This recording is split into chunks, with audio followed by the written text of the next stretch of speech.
Nous allons étudier le Daf Pezaïn dans Masechet Nedarim et nous reprenons à la dernière ligne du Daf Pe Vav Amud Bet. On rappelle rapidement ce que la Mishnah avait dit précédemment. On avait vu qu'un homme, lorsque sa femme ou sa fille avait fait un neder, qu'il l'avait annulé dans la journée, simplement il avait annulé le neder de sa fille alors qu'en fait c'était sa femme qui l'avait fait, donc il s'était trompé de personne. Il a le droit d'annuler le neder de sa femme et celui de sa fille, mais il s'est trompé, il pensait que c'était sa fille, c'est sa femme ou l'inverse. Après on a parlé d'un cas aussi où il s'est trompé de type de neder, il pensait qu'elle allait faire un neder d'apporter un sacrifice, alors qu'en fait elle a fait un neder d'être nazir ou l'inverse. Et dernier cas, elle s'est interdit un aliment et il s'est trompé d'aliment, il pensait qu'elle s'était interdit les figues et finalement c'était les raisins ou l'inverse. On voit quoi qu'il arrive, la fara, l'annulation n'est pas bonne puisque c'est une annulation qui est faite par erreur.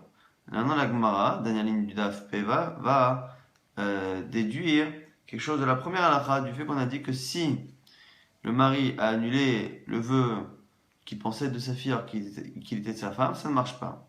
Comment la Gemara pense qu'on l'apprend? Du pasuk Yani Ota, Ve'im Beyom Shemo Aisha. Ici, la Torah nous dit le jour où son mari l'entend, Yani Ota, il s'oppose à elle, Yani Ota, il la contredit, il s'oppose à elle. Alors ici, la Gemara pense que comme le mot à elle est en trop, il s'oppose, il contredit. Bon, on sait très bien qu'il l'a contredit elle, parce que c'est elle qui s'est engagée. La Gemara pense que c'est peut-être à cause justement de ce mot ota qui s'oppose à elle. Eh bien, c'est ce justement mot ota qui vient nous apprendre qu'il faut qu'il sache exactement qui a fait Neder. Et que si il pensait que c'était sa fille alors que c'est sa femme ou l'inverse, ça ne marche pas. Donc, le mémoire dit Yani ota dav kahu. Et là, on apprend que lorsque la Torah dit Yani ota, il s'oppose à elle, ou il la contredit elle, eh bien, le ota ici, c'est Davka. C'est-à-dire que le mot est venu justement nous préciser qu'on doit savoir c'est qui. Et la Gemara nous dit un problème, c'est que le même type d'études, d'apprentissage devrait être fait sur une halakha de deuil, et dans le deuil, on voit que ça ne fonctionne pas pareil. Veha, Gabek Chaim Chaim, nous c'est mitzvah de déchirer un vêtement lorsque l'on apprend la nouvelle, alors nous d'un décès d'un proche. Et c'est marqué là-bas d'Irtiv, al, c'est marqué à propos de quelqu'un, et c'est marqué à propos, c'est en trop. Pourquoi? Parce que c'est marqué à propos de David Ameller lorsqu'il a appris la mort à la fois de Shaoul et à la fois de Jonathan, son fils. Eh bien, on dit il a Hazek David Bukadav, il a pris ses vêtements, Vaikraim, il les a déchirés, à Shaoul et à Jonathan Beno. Il a déchiré ses vêtements à propos de Shaoul et à propos de Jonathan. On aurait dû dire à propos de Shaoul et Jonathan. Pourquoi à propos de Shaoul et à propos de Jonathan? On aurait dû dire normalement, selon la logique qu'on utilise ici dans Nedarim, on aurait dû dire que voilà, si on a dit à chaque fois sur un tel, à propos d'un tel, c'est venu justement nous apprendre que normalement, le deuil sur un n'est pas pareil que le deuil sur l'autre pas pareil que l'un. Si on pensait faire sur l'un et que finalement c'était l'autre, ça ne marcherait pas. Et pourtant, on voit que non, Vetania, il y a une braïta qui dit clairement, Amrolo, Metavi Vekara, Harkar, Nimtsa Beno, Yatzedekria, celui à qui on a annoncé la mort de son père, qui déchire son vêtement et qui après on lui annonce que finalement ce n'est pas son père qui est mort mais c'est son fils, eh bien, la mitzvah de kriya, de déchirer les vêtements qu'il a fait pour son père, est valable, même si finalement il l'a fait par erreur. Il l'a fait en pensant qu'il était par rapport à son père, il était par rapport à son fils. Donc finalement, la Gemara ne comprend pas. Ne comprend pas pourquoi dans Nedarim, finalement, ça ne marche pas si on a annulé le vœu en pensant que c'était l'une alors que c'était l'autre, alors que dans le cas de la mitzvah de déchirer à propos de la nouvelle que l'on apprend par rapport à quelqu'un, eh bien on voit que le fait d'avoir déchiré pour l'un, eh bien marche même si finalement c'était l'autre qui est décédé. Et la Gemara ne comprend pas parce que dans les deux versets, on aurait pu faire le même type d'étude. Si on dit que c'est Yani Ota, c'est le mot Ota qui est marqué dans les Narim, eh bien on a le même dans la misa de Kriya de déchirer ses vêtements pour le deuil, il y a marqué Al Shaoul, à propos de Shaoul, vers Ali Nathan Beno. La Gemara va donner deux réponses pour justifier la différence qu'il y a entre ces deux enseignements. Première réponse, Amre Lokasha, Habistam, Vehabem Faresh. La Gemara dit non, en fait, il n'y a pas de marloquette, simplement les deux enseignements que l'on a chez nous dans le Narim et là-bas, la Braïta dans le Kriya, dans le deuil, eh bien c'est pas pareil. Une fois c'est Bistam, une fois c'est Memfaresh. Ça dépend si on lui a expliqué la chose et ça dépend si c'est lui qui l'a déduit. C'est-à-dire, dans le cas où la personne finalement a déchiré son vêtement par erreur et que finalement la mitzvah a été faite quoi qu'il arrive, c'est parce qu'on lui a rien dit. On lui a dit, tu sais, tu as perdu un proche là-bas dans la maison qui s'est effondrée ou dans l'incendie. Et donc c'est lui qui a déduit tout seul que c'était son père. Donc il a déchiré son vêtement pour son père, il n'a pas déchiré de manière certaine, il l'a déchiré en pensant que c'était son père. Mais comme on ne lui a pas dit de manière certaine, eh bien c'est pas certain. Et donc du coup quand après on lui apprend que c'est son fils, eh bien la mitzvah qu'il a fait de déchirer son vêtement est valable pour son fils. Par contre, quand est-ce que ça ne marchera pas? Exactement comme dans Nedarim, c'est encore ces mêmes Faresh. On lui explique clairement, on dit voilà, écoute, ton père est décédé. À ce moment-là, il déchire, en étant certain que c'est vrai. Et finalement, il se trouve que c'est son fils. À ce moment-là, ça ne marche pas. Donc finalement, il n'y a pas de contradiction. Ça dépend en fait. Si c'est clair, et pareil pour Nedarim. Si on lui dit, écoute, quelqu'un chez toi, il y a une femme chez toi qui a fait un Neder, et lui, il déduit que c'est sa femme, et qu'il annule, et bien à ce moment-là, ça marche. Mais si on lui a dit clairement que c'était sa femme, et que c'était une erreur, à ce moment-là, ça ne marche pas. Et la Gemara confirme cette différence. Il dit Tanya, je vais te prouver que c'est vrai. Amroulo, met aviv ekara v'achakam nimtza beno, le yasa yedekria. Une braïta qui nous dit clairement que celui qui a déchiré un vêtement en pensant que c'était son père, et que finalement c'est pas son père, eh ben il n'a pas fait la mise. Amroulo met, lomet, ou kasavo, avivu, on lui a dit écoute, il y a un mort dans ta famille. Et lui pense que c'est son père. Et Karav Chakam Nimsa Beno. Et après, il se trouve que c'est son fils.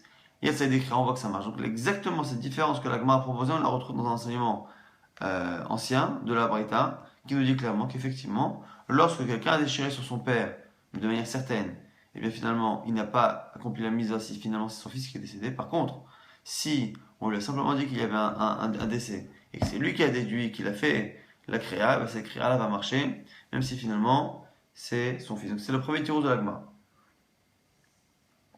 Deuxième tirou sous le nom de Ravashi. Ravashi Amar. Kan betor kededibour. Kan le achar kededibour. Ça dépend à quel moment on annonce finalement qu'il y a une erreur. Est-ce que l'annonce qu'il y a une erreur est faite immédiatement, ce qu'on appelle tor kededibour, le temps même de parler, le temps de dire Shalom alecha Rabbi, 3 mots, Shalom alecha Rabbi, de dire bonjour à son maître. Et si c'est dans ce temps-là, donc la personne a, donc l'exemple qu'on a donné finalement, c'est la personne qui a déchiré sur son père. Donc selon Ravashi, même si on lui a dit que c'était son père, et qu'il a déchiré, mais que dans les 3 secondes, on lui a dit non, écoute, finalement, c'est pas ton père, c'est ton fils, et bien ça marche. Si par contre on lui a dit après, ça ne marche pas. Et pareil pour Nedarim. Pareil pour Nedarim. Donc en dehors même de cette possibilité qu'on a donnée tout à l'heure de dire que ça dépend si on lui a dit clairement la chose et que c'est une erreur qui est due à une phrase claire ou une erreur due à une approximation personnelle, ou autre possibilité on a dit, c'est à quel moment, même si on lui a dit clairement la chose et que l'erreur lui a été dite clairement, est-ce que finalement l'erreur a été réparée dans les quelques instants qui suivent sa parole ou son acte, ou un peu plus tard. Donc, la Gemara dit donc voilà, Kan la chakedibo. Ah, des ka'ama, t'essayes d'écrire ce qu'on a dit que la créa, elle marche. Le fait d'avoir déchiré le vêtement pour son père, ça marche pour son fils. Je ne savais novetor que des dibour, c'est quand on lui a dit la chose dans les quelques instants. Hadamar, tu essayes d'écrire lorsqu'on a dit que ça ne marche pas la mitzvah de déchirer. La chak des dibour, c'est une fois qu'on a dépassé ce temps-là. Et la Gemara confirme effectivement que c'est comme cela, avec une braïta, encore une fois, un enseignement bien ancien et qui a une valeur, qui a un poids plus fort. Vehatania, Mishesh lo chole bedor beto, celui qui est un malade à la maison. Venit alef, et ce malade-là perd connaissance, et la personne pense, les autres pensent qu'il est mort. Et donc du coup le proche déchire son vêtement, et après simplement il meurt. Lo yatsai décrit, ça ne marche pas. Donc si c'est la même personne, simplement il a fait la créa au moment où il était vivant. Donc ça ne marche pas pour la même personne lorsqu'après elle décède. Rabbi Shimon pas dit Rabbi Yehoshua ben Levi, Mishum Bar Kapara, au nom de Bar Kapara, qu'est-ce qu'on a dit? Loshanu ela shemet lachar kededibour. Valbetor kededibour, kededibour damé. Mais dis attention. Attention, quand est-ce qu'on dit que ça ne marche pas? Lorsque finalement le défunt est réellement mort, quelques secondes après le moment où on a cru qu'il était mort à tort et qu'on a déchiré le vêtement. Mais si, dans les quelques instants, le temps de dire Shalom alecha Rabbi, et on ne s'est trompé que de ce temps-là, eh bien, ça marche. On voit encore une fois ici que, ici, c'est pas sur 2 personnes différentes, mais c'est sur une personne qui est vivante, une personne qui est morte. La même personne, vivante et morte. On a fait la créa par rapport à la personne qui n'est pas encore morte, mais qui va mourir dans les quelques instants, le temps de dire Shalom Alecha Rabbi, eh bien, c'est suffisant pour dire que la Kriya marche. Donc on voit ici que la Kriya a une possibilité de prendre finalement son effet, la Kavana qu'on peut avoir par rapport à une Kriya, par rapport au fait déchiré, eh bien, elle a encore les quelques instants qui suivent, donc ce qu'on appelle Torque des Dibur, le temps de parler, le temps de dire Shalom Alecha Rabbi, on a ce temps-là encore pour lui changer son intention, changer de personne, ou quelqu'un qui est décédé, qui était vivant finalement, pensait à faire la mitzvah parce que maintenant il est décédé. Veil cheta, et l'agma nous conclut à l'akha, tor que des dibour, que dibour d'ame, que effectivement, lorsque une action est faite et qu'on laisse tor que dibour le temps finalement de dire shalom al harabi 3 mois après, eh bien, ça reste comme étant encore le prolongement de l'action précédente, donc on peut encore l'affiner et changer les kavanotes et les intentions. Routz, sauf Mimegadef, celui qui maudit Akadosh Baruch Hu, il ne peut pas se reprendre et ne pas être puni, Torqué des Dibour. Verved Avoda Kochavim, pareil, celui qui par la parole, eh bien, a avoué ou a accepté l'idolâtrie, eh bien, il ne peut pas se reprendre, Torqué des Dibour et ne pas être puni. Ou Mekadesh, celui qui épouse une femme pareille, il ne peut pas Torqué des Dibour, changer d'avis pendant ce temps-là. Ou Megaresh, pareil, celui qui divorce. Donc on a 4 actions ici qui sont des exceptions qui ne permettent pas à ce qu'une fois que la parole est faite, que ce soit le mariage, divorce, avodazara, idolâtrie donc, ou maudit à Kadosh Baruch Hu Aleinu, eh bien ces 4 choses-là ne peuvent pas être réparées pendant ce temps-là très court qui suit, qui est Torque des Dibour, le temps de dire, de parler, de dire Shalom Alecha Rabbi. Nouvelle Mishnah. Amra Konam Tenim Varnavim Elou Shani Toremet. La femme a fait un éder par rapport à des figues et des raisins précis. Je ne veux pas goûter ces figues et ces raisins. Kiyem Noteinim Kullo Kayam, nous dit la Mishnah, si il dit je confirme ton vœu par rapport aux figues, donc par rapport à une partie du vœu. Qu'est-ce que nous dit ici la Mishnah? Kullo Kayam, tout le neder est accompli. On apprend ici que lorsque l'on accomplit, le mari ou le père accomplit une partie du neder, cela accomplit tout le neder. Ça chidouche. Par contre, ça ne marche pas à l'envers. Si par contre, il n'annule qu'une partie du neder, eh bien, aucune partie du neder n'est annulée. Rien n'est annulé, sauf s'il annule tout. Donc finalement, on voit qu'une petite confirmation confirme tout, et une petite annulation n'annule même pas cette partie-là, n'annule rien du tout. Très bien. Amakonam te'ena zo, shani to'emet va'nava zo shani to'emet,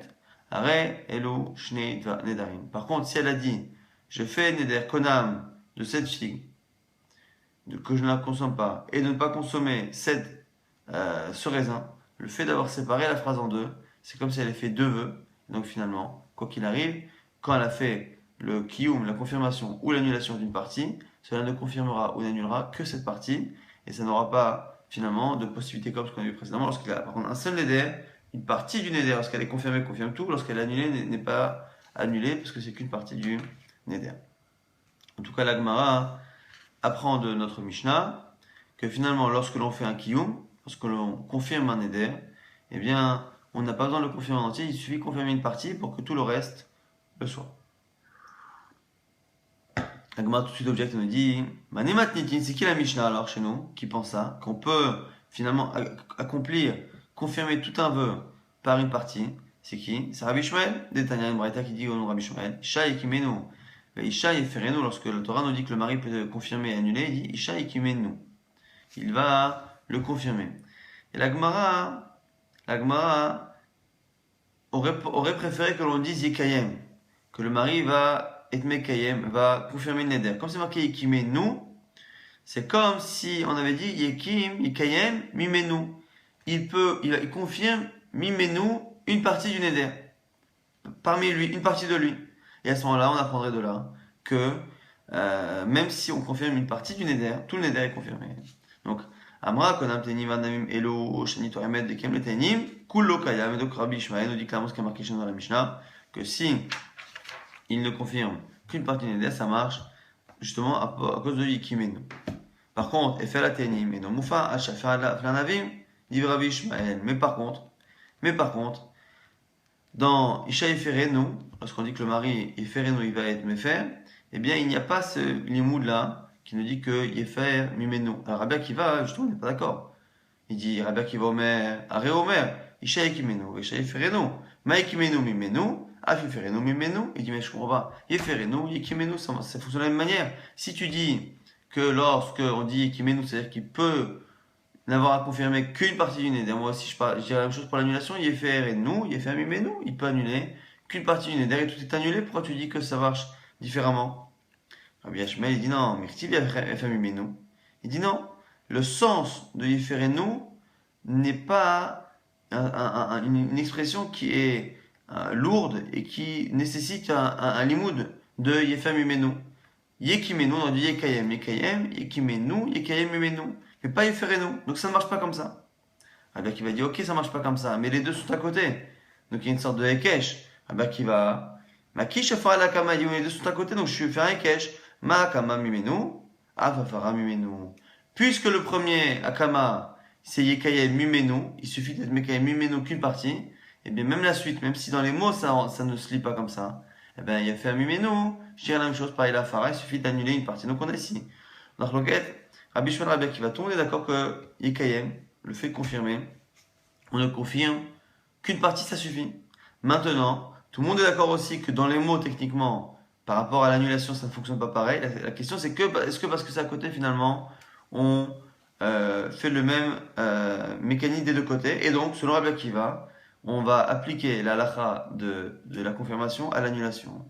Maintenant, Rabbi Chia, Amar Rabbi Chia, Baraba Amar Rabbi Yochanan, Zodi Rabbi Shmuel vers Rabbi Akiva, ça c'était Rabbi Shmuel et Rabbi Akiva, mais un troisième avis c'est Chachamim, Chachamim Mourim, Makish Akama Lafara, Ma'afara, Mashe Efer, El Afakama, Mashe Kiyem, qui est troisième avis qui dit finalement ni l'un ni l'autre. C'est-à-dire que moi je pense que on fait un Hekesh, c'est-à-dire qu'on fait ressembler les deux cas, simplement c'est l'inverse. C'est de Afara que je vais apprendre à Akama. Et l'Afara, ce qui est annulé, pas plus, pas moins. Et bien pareil dans Akama. Donc on a trois avis finalement. On a Rabbi Akiva et Rabbi Shmuel qui pensent que finalement il suffit d'annuler une partie. Une partie.